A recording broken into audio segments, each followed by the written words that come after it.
ප්‍රදර්ශනය වෙන්නේ. ඒ වගේම අපි ඉදිරියේ ඒ වගේ හොඳ මියුරි ගීත අපට සාවන්දන ලැබෙනවා. සැබවින්ම මේ සුන්දර සන්ධ්‍යාවක් අපිට ඒක ලබා දීලා තියෙන්නේ මේ දසන්ත මියුසික් ඇකඩමිය මේ නාට්‍ය සංගමයත් එක්ක එකතු වෙලා. අත වශයෙන්ම ශ්‍රී ලංකා තානාපති කාර්යාලය අපේ නියෝජක මහත්මයා කිව්වා වගේම අපිට දැන් ඉතා හොඳ සෞන්දර්ය අත්විඳින තැනක් බවට පත් වෙලා තියෙනවා. ඒක පැත්තකින් සියලුම ආගම් සම්බන්ධ විවිධ උත්සව පදනම් කරගෙන මේ අපේ ආයතනය තුළ සිදු කරන විවිධ උත්සව තුලින් අපේ රටේ තිබෙන විවිධ සංස්කෘතිය ආගම ඇදහිම් පිළිබඳ ලැබෙන තියෙන දායාදයන් ඒ සියල්ලම අපිට විඳ ගන්න අවස්ථාව ලැබෙලා තියෙනවා කුවේටි. හැබැයි මේ කුවේට් දේශයටම ආවේනික තත්ත්වයක්. ඒ නිසා අපි අත්ත වශයෙන්ම ඒක ආඩම්බරයට පත් වෙනවා. තවත් පැත්තකින් මේ දෙමෝපියන්ට ආඩම්බර වෙන්න පුළුවන් තමගේ දූ දරුවෝ මේ වගේ ඉතා වැදගත් කර්තව්‍යයක ඉඳලා ඉන්නවා.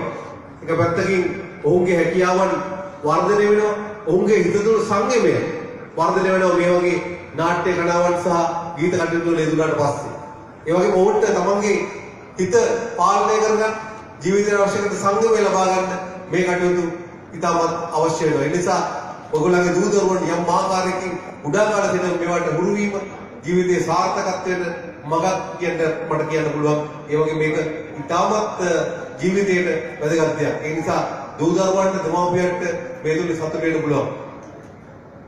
අපිව සෞන්දර්ය ගිලිවීම ගැන අත් වශයෙන්ම අපි ඉතාමත් සතුට වෙනවා. මොකද තානාපති කාර්යාලයට අපේ නිලධාරීන්ට තියෙන්නේ ලේසි කර්තව්‍යයක් නෙමෙයි. විශේෂයෙන්ම කුවේට් වගේ දේශයක වැඩ කරනකොට ඔයගොල්ලෝ උදේ ආවොත් පෙනේ අපි උදේට වැඩ පටන් ගන්නකොට මොනතරම් සෙනගක් ඉන්නවද කියලා දෙපැත්තෙම අම්කරුවාංශයේ අපේ කොන්සුලාංශයේ ඒ හුඟ දෙනෙක් එන්නේ ඒගොල්ලෝ වැඩ කරගන්න. සමහරවිට ප්‍රශ්න අපේ කාර්යභාරය වැඩි හරියක් අපි යොදන්නේ ප්‍රශ්න වලට සම්බන්ධනේ. අපේ නිලධාරීන් කරන්නේ ප්‍රශ්න වලට සම්බන්ධනේ වැඩි හරියක් කරන්නේ. දුක් ගැන වලට සම්බන්ධනේ. ඒවට විසඳුම හොයන්නේ. මට මේ දැනුත් අපේ කම්කරාංශ ප්‍රධානී ඒකනායක මහත්මයා ප්‍රශ්නයක් ගැන කිව්වා. එතුමා මේකට දැන් උත්තරේ ලබා දීලා තියෙනවා. මේ අවස්ථාවෙත් අපේ ටීම් එක මේ වෙලාවේ ඒ සඳහා යෙදෙන්න දැන්ට ගිහිල්ලා ඉන්නේ ඒ කටයුත්ත කරන්න. මම මේ අවස්ථාවේදී කියන්නේ මොකක්ද මේ සිද්ධිය කියලා යම් කිසි රාජකාරී මේ වශයෙන් ඉතාමත් අපහසු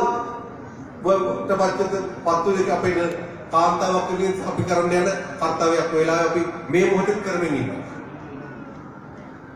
ඒ නිසා අපිට තියෙන්නේ ලේසි කාර්යභාරයක් නෙවෙයි තානාපති කාර්යාලය. සමහරවිට ඉතින් මේක ලේසි කියන්නේ. මේක ලේසි නෑ. හැමදෙයක්ම ප්‍රශ්න. ඒ ප්‍රශ්න විසඳලා සමහරලාට ඒකෙන් බෝධරට අපේ තානාපති කාර්යාලය නිලධාරීන්ට හොඳක් ලැබෙන්නේ නෑ. ඕගොල්ලෝ එක පැහැදිලිව දන්නවා හොඳ ලැබෙනවා හරි අඩුයි. හොඳ කියන අයත් ඉන්නවා. වැරදි කියලාත් ඉන්නවා. වැරදි හොයන අයත් ඉන්නවා. නැති වැරදිත් හොයන්න කට්ටිය සූදානම් වෙලා ඉන්නවා. ඒක හැටි. ඒ වගේ තමයි සමහරදී මුකුත් නැතුව ඉන්න එක කමන්නේ එකත් හොඳයි. නමුත් ඒ වගේ ප්‍රශ්න වලට අපි නිරන්තර මුහුණ දෙන්න නිසා දුක් වල සවන් දෙන්න නිසා මේක අපේ ඇත්තම තානාපති කාර්යාලය අපේ නිලධාරීන්ට යම් කිසි ආකාරයක සිතට සහනයක් නිවනක් මේ වගේ උත්සවයක් සංවිධානය කිරීම. මම හිතනවා ඔයගොල්ලෝ කියන්නේ කියලා මයිත් එක්ක ඒකට. මොකද ඒකට හේතුව අපිට සෞන්දර්යය අවශ්‍ය නැන්නේ වෙලාව. මොකද ජීවිතයේ ඉස්සර ඉඳන්ම අතීතේ ඉඳන්ම අද දක්වා ඒක හැමතිස්සෙම සුන්දර එකක් වෙන්නේ නැහැ. ඉස්සර අතීතයේදී මිනිස්සු උදේ ඉඳන් හවස වෙනකම්ම ගොවිතැනත් එක්ක පොරබැදුවා. දැන් අපේ ගොවිතැනත් එක්ක පොරබැදුවා. දැන් අපි කරන්නේ වෙන කාර්යභාරයක්. වෙන රැකියාවලට ගිහිල්ලා දැන් ඒක තවත් සංකීර්ණ වෙනවා. ඒ නිසා තමයි අපිට ඊටම වැදගත් වෙන්නේ මේ වගේ සංස්කෘතික අංග මේ වගේ දේවල් සහභාගී වෙන නිසා අපේ සිතට යම් කිසි සතුටක් ලබා ගන්න අවස්ථාවක් ලැබෙන්නේ. ඒ නිසා මම හිතන්නේ මේ අපිට මේ ලැබුණ අවස්ථාව අද හැමදෙනාම ඊටමත්ම හොඳින් භුක්ති විඳි සතුටක් ලබයි කියලා අපි බලාපොරොත්තු වෙනවා.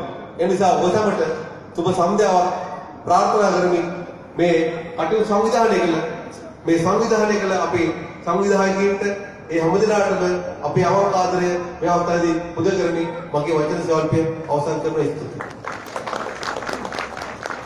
ගෞරවනීය ස්තුතිය තානාපතිතුමනි ඔබතුමන්ට සතුට අපි මේ සතුට ජීවිතයේ සොයා යන මොහොතක් අනිවාර්යයෙන්ම ඒ කලාව තුලින් විශේෂයෙන්ම කියන්නට ඕනේ මේ මොහොත මේ වැඩසටහන වෙනස් අත්දැකීමක් බවට පත් වෙන්නේ.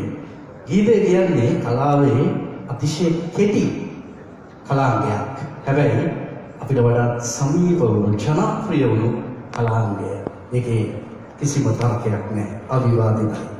ඉතින් බුදු ගුණ, දම් ගුණ, සඳ ගුණ අන්තර්ගත වුණු ගී සමුච්චයක් අපට හිමි අපේ රටට සිංහල ස්වභාවික කලා කෙත තුල.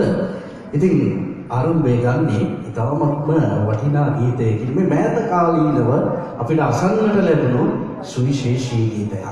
මේ ගීතේ පද සංකල්පනාව වජිර මහ කන මුල්ල අපේ පරම්පරාවේ ගේය පද රචකයෙක්. ඒ වගේම රවි රාජි තමයි අනු නිර්මාණය කොට සංගීතවත් කළේ. ගීතේ ගායනා කළේ සංගීත විජේසූරිය. කවුරුත් හිතන්නේ මෙවැනි ගීතයක් සංගීතයේ හදින් ගයයි කියලා. හැබැයි ඔව් එය සුගායිත කළා.